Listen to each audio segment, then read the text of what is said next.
In our intro to the Rideau Canal, I said that malaria was the single biggest cause of death among workers, and that fact surprised some people. So today we're gonna kick back, pour a G&T, and get some answers about this horrific disease. How did we get malaria in Canada, and where did it go?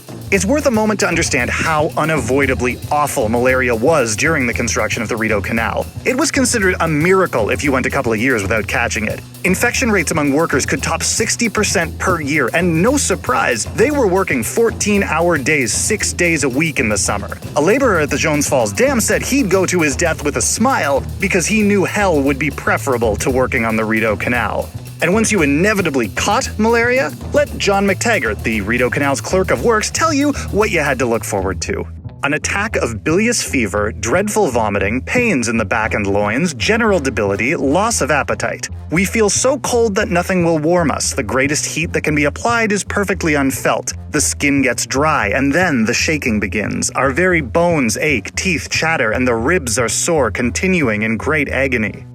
It had a few names, ague, swamp fever, the shakes, but its official name tells you how little they understood it. Malaria in Italian, bad air. It was assumed you got it by breathing around stagnant water and rotting vegetation in swamps. If anything, the truth is weirder. All that pain and suffering from a microscopic creature carried around by another tiny creature, a parasite in the genus Plasmodium, transported and injected by mosquitoes. And there was no shortage of mosquitoes on the Rideau. But how did those mosquitoes end up being carriers of malaria in the first place? How did it get to Canada?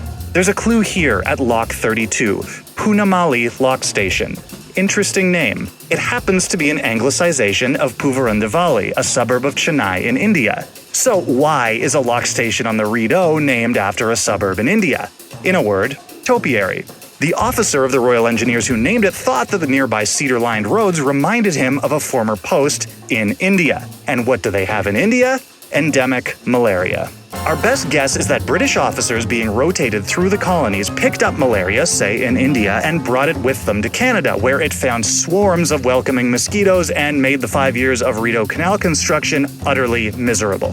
Which just leaves the question, if it was everywhere, where did it go?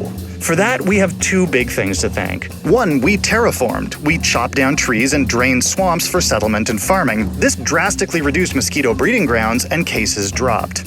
Two, an effective treatment got cheaper and more available. For a long time, we knew that chewing the bark of the cinchona tree would help. They were known as fever trees. But in 1820, the active ingredient in the bark was extracted and isolated: quinine. The British were quick to distribute it to their troops in high-risk areas in a form that was easy for them to administer. They called it tonic water.